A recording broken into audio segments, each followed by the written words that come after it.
Welcome. I trust you're well. Thanks for joining me. I'll be sure and make it worth your while. Today I'm going to share with you 20 practical tips for boosting the return on your investment in marketing. You know, this is my first real podcast and I'd welcome your feedback.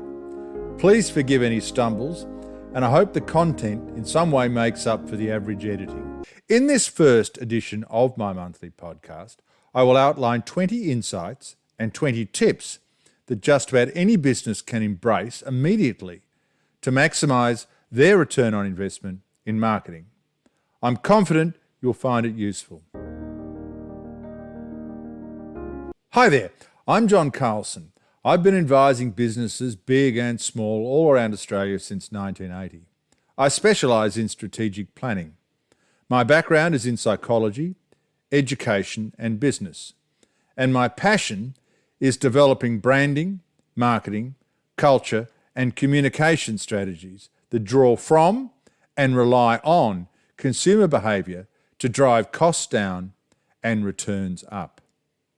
I believe that return on investment in marketing is maximised when the customer is at the centre of the strategic planning process.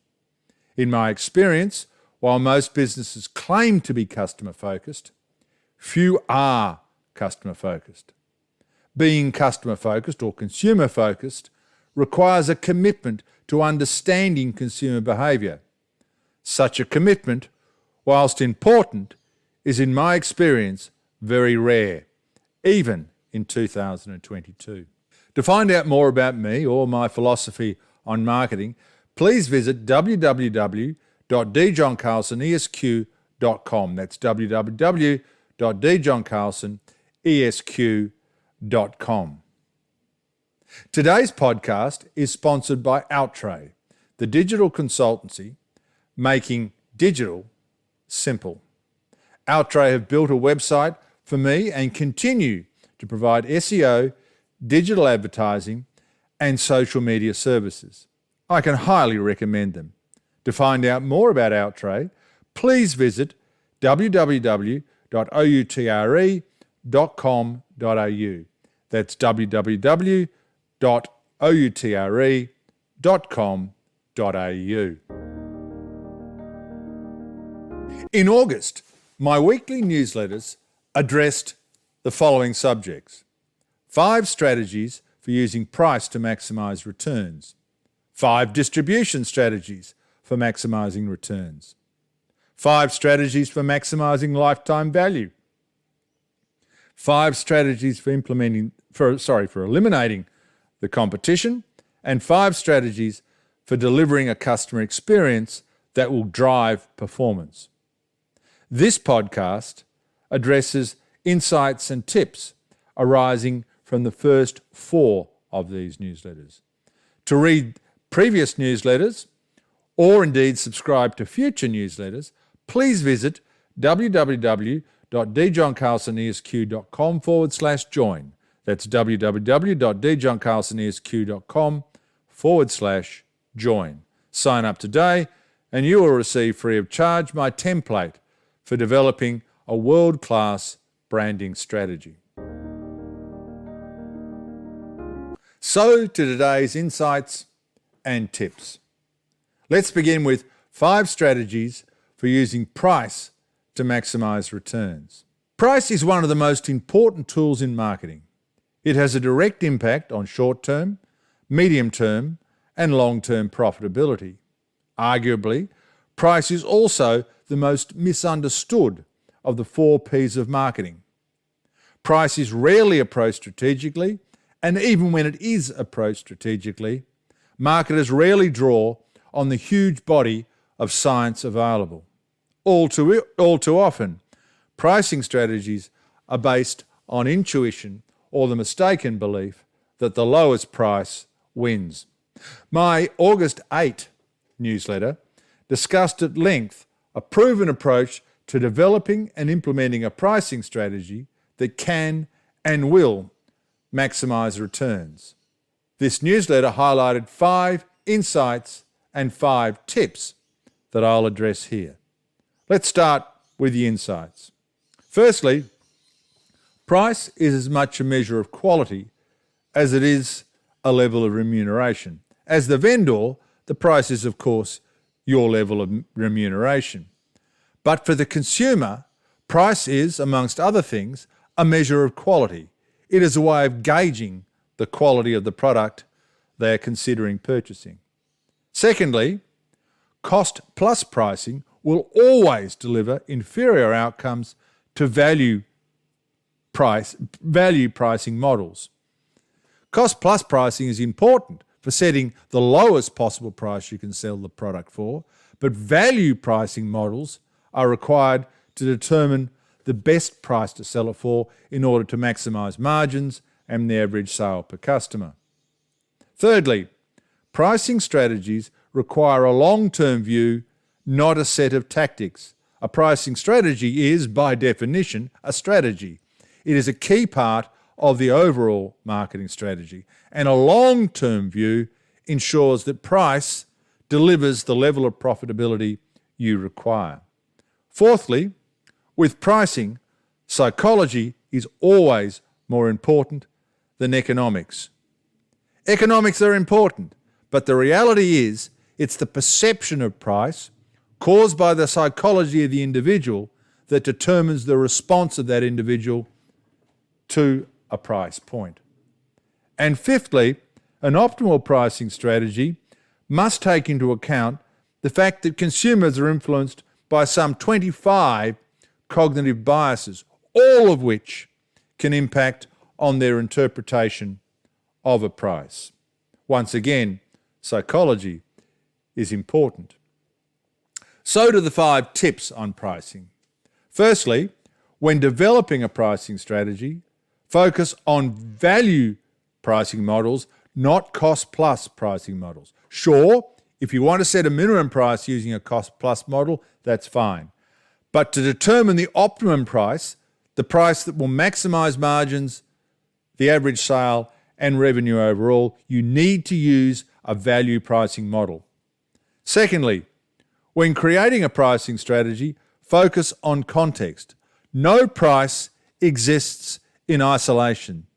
Most prices have an anchor point, a point against which value is measured. Your pricing strategy might depend on the pricing strategy of your competitors. It will certainly depend on the expectations of your consumers, and both of those things will change over time. Thirdly, when creating a pricing strategy, focus on emotions. Purchase decisions are ultimately an emotional response to a product and the value perception as created by the price. Emotions will always be more important than cognition. Fourthly, when creating a pricing strategy, prioritize differentiation. The more different your product is from another, the more flexible you can be on pricing. Arguably, the higher you can go on pricing. When 2 products are the same, price is of maximum importance.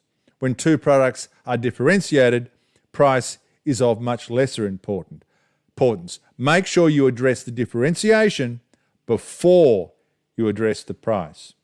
And finally, when creating a pricing strategy, embrace psychology.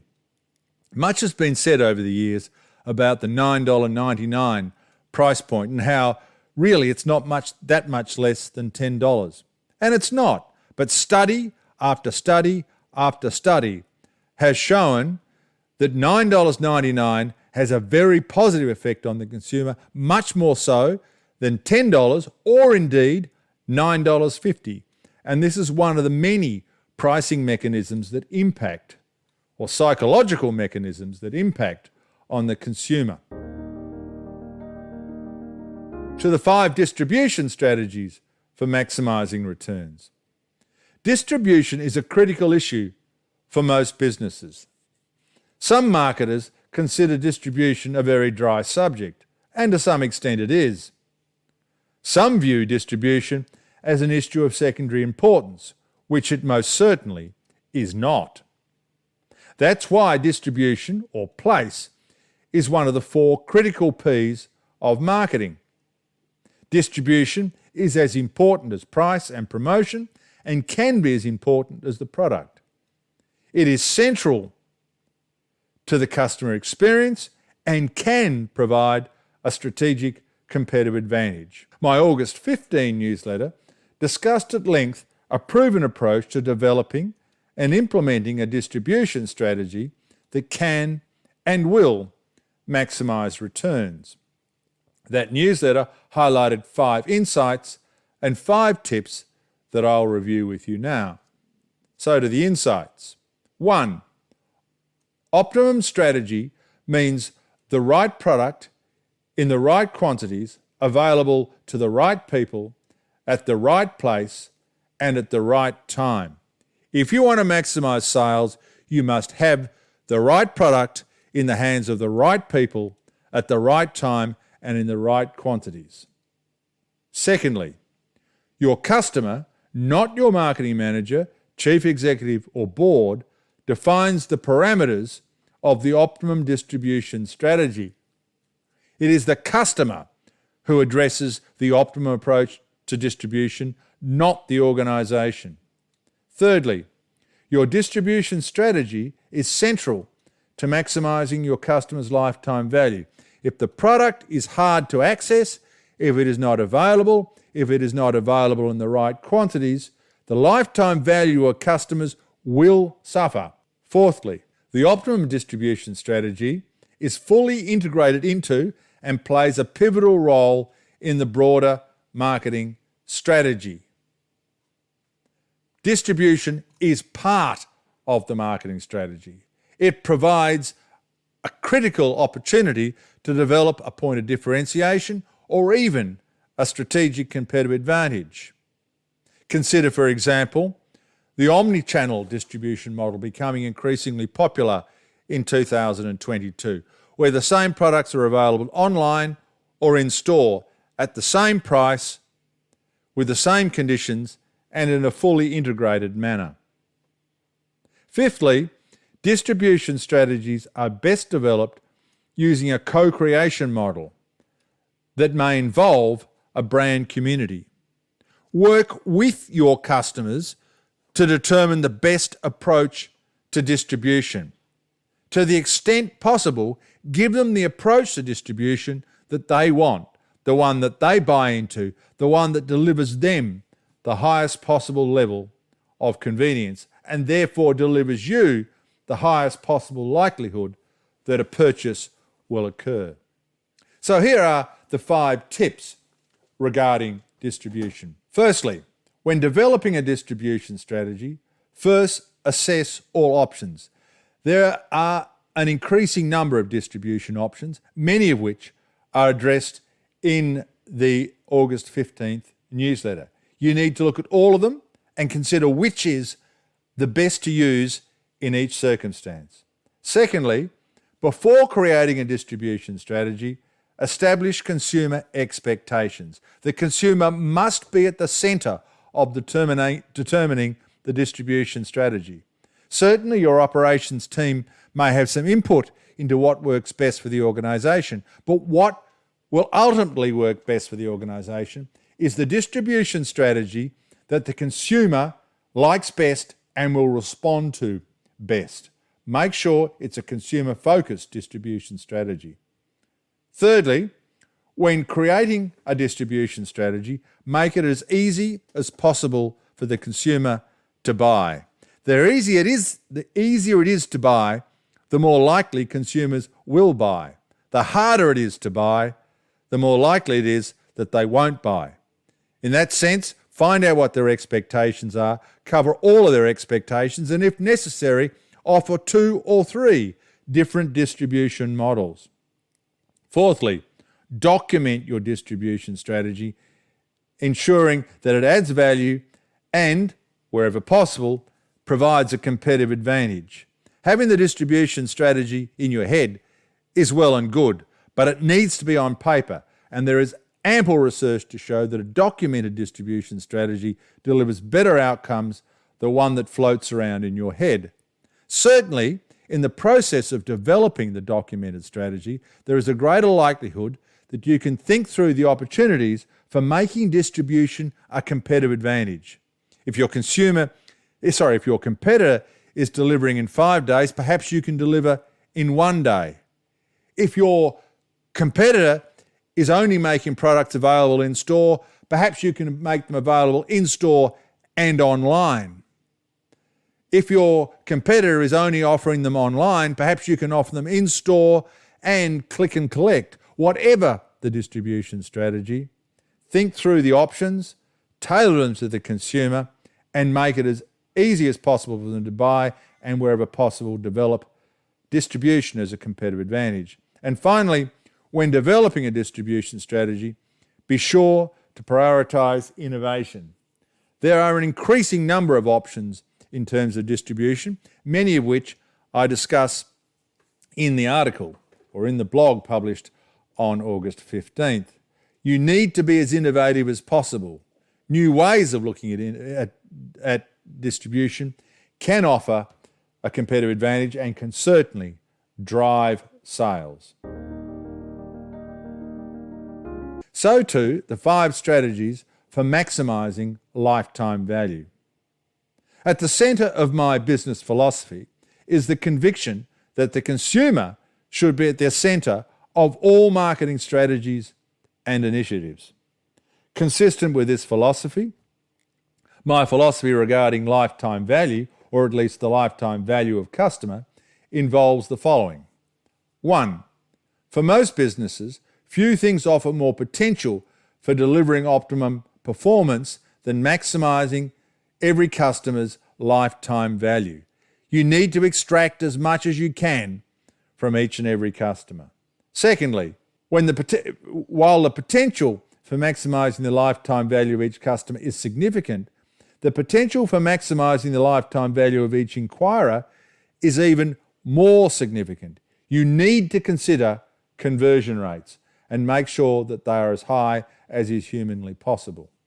And thirdly, for most businesses, few things will enhance profitability and performance more than maximising the lifetime value of each and every inquiry and subsequent customer.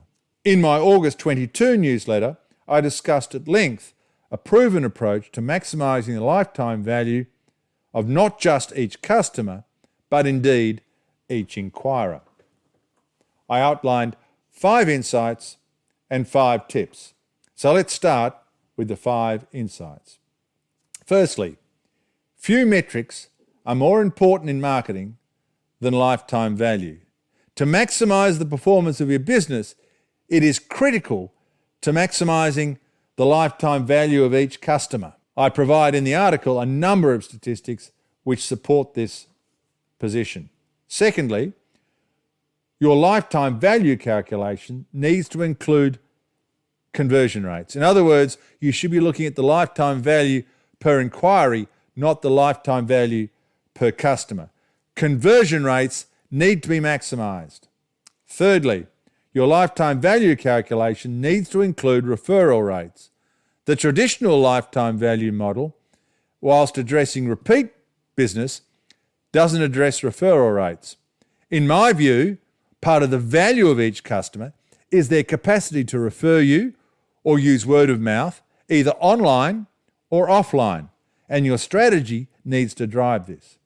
Fourthly, the customer lifetime value is always lower in the absence of a documented strategy. There is ample research to show that the development of an optimal strategy and the documentation of that strategy to maximise lifetime value will increase returns. And fifth and finally, adopting value pricing is essential to maximising the lifetime value of each and every customer. The fact is, if you're using a cost-plus model, it is highly unlikely that you are maximising the lifetime value of your customers. So to the 5 tips regarding lifetime value. Here we go. 1. To maximise customer lifetime value, first maximise conversion rates. Have a written, documented strategy that all staff are familiar with, that all staff embrace to maximise conversion rates. Secondly, to maximise customer lifetime value, adopt a value pricing model. Price on value, not on cost plus. Thirdly, to maximize lifetime value, get strategic about repeat business. Most businesses understand the importance of repeat business, but just think it's going to happen or that good service will deliver repeat business, when more often than not, it won't. You need a strategy to actively drive repeat business. Fourthly, to maximize customer lifetime value, get strategic about driving referrals. Don't wait for referrals to happen. Drive online referrals and drive offline referrals or word of mouth. And there are a number of tactics you can use to do this. And fifthly, to maximize the lifetime value of your customers, document, monitor, and fine-tune your strategy. Nothing takes the place of a documented strategy. Nothing takes the place of monitoring the impact of that strategy and fine-tuning it accordingly with a view to maximising your results. And now to the 5 strategies for eliminating the competition. On more than one occasion, I have noted that nothing is more important when developing a marketing strategy than a consumer focus. The consumer lies at the heart of every genuinely cost-effective marketing strategy. Consistent with this, my philosophy on eliminating the competition might be summarised as follows. Firstly, the closer you get to exceeding the expectations of a well-defined target market, the closer the organisation will come to optimising performance by eliminating the competition. Secondly, the elimination of the competition, or at least the minimisation of direct competition, is central to developing a cost-effective marketing strategy. And thirdly, eliminating the competition is best served by exceeding the expectations of your target market in ways that set your organisation apart from your competition. In my August 29 newsletter, I discussed at length a proven approach to eliminating your competition without the use of firearms. I offered 5 insights and 5 tips, and here they are. The insights. Tangible product differentiation drives costs down. The more different your product is, the lower the cost of marketing and the less direct competition you will have. Secondly, a strategic competitive advantage facilitates sustainable differentiation. A capacity within your business to produce something faster, cheaper, better, or deliver it, or in some other way offer a clear structural advantage provides a sustainable point of differentiation, and it can be critical to maximising performance and to eliminating competition. Most businesses that have been successful in limiting their competition have been very good at differentiation based on a strategic competitive advantage. Thirdly, to maximise returns, a brand must have a credible value proposition. One of the first questions I ask a potential client is, tell me in one sentence why I should buy your product rather than someone else's. Invariably, the response is because we're better or we're faster or whatever. None of those things represent a value proposition. A value proposition is a clear, short, tangible statement that says this is what sets us apart from our competition.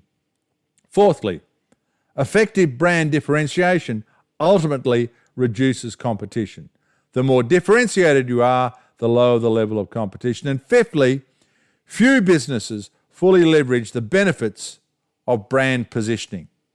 Brand positioning, or differentiating your business vis-a-vis your competitors, is critical, and few businesses do it well. Action. 1. To reduce or eliminate competition, differentiate and do so tangibly.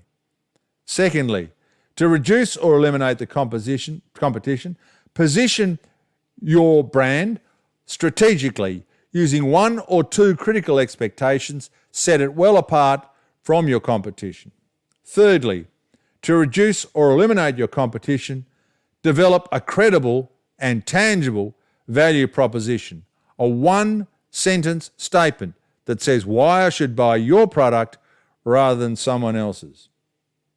Fourthly, to reduce or eliminate the competition, establish and build a competitive advantage, a structural capacity within your business to differentiate it and to provide a point of difference that cannot be readily copied. And fifthly, to reduce or eliminate competition, remain sensitive, adaptable, and flexible. No matter what your strategy, no matter how good your strategy, the market changes over time. The approach taken by your competitors change over time. The expectations of your consumers change over time. And you need to monitor the environment to make sure you fine-tune your strategy to cater for those changes. So there you have it, 20 insights and 20 tips for maximising the return on your investment in marketing. I hope you did find them useful. If you would like more information on any of them, please read the relevant newsletters. You can find them at www.djohncarlsonesq.com. That's djohncarlsonesq.com. Or you can call me anytime on 0402 273 350. That's 0402 273 350. In closing, effective marketing involves causing a group of human beings to act as you need them to for the first time, the last time, more often or less often, while maximising the perception of value.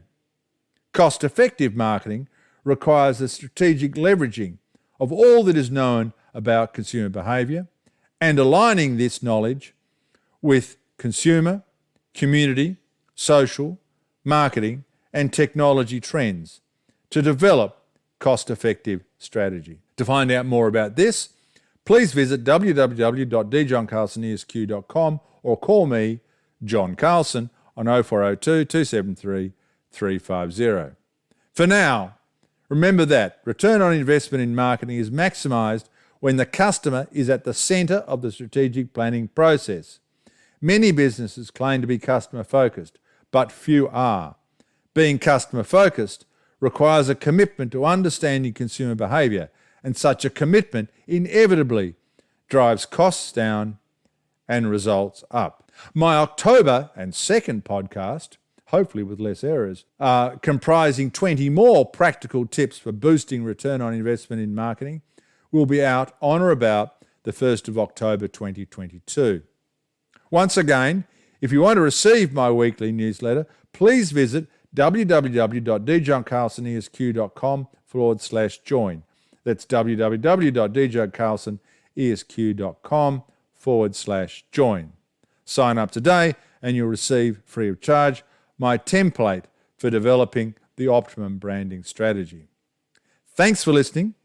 I'm John Carlson. I'm atoning for my years in advertising, and I look forward to talking with you again.